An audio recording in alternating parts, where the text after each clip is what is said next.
You said in your Friday news conference, you agreed to $800 billion in new revenue last weekend in a meeting with Secretary Geithner, and that the president moved the goalposts.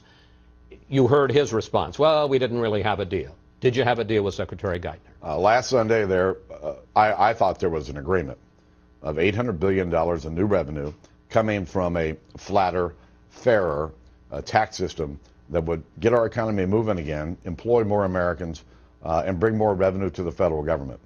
And I believe that we could get there.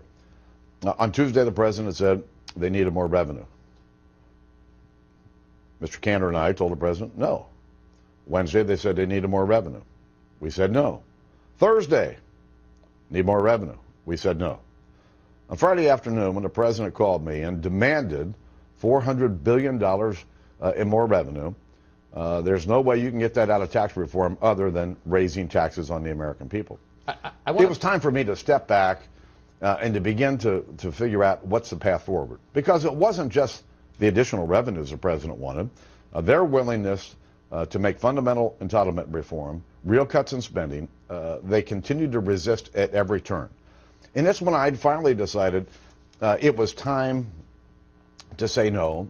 It was time to reach out to my fellow congressional leaders and my House Republican colleagues and to develop a congressional plan to deal with this problem.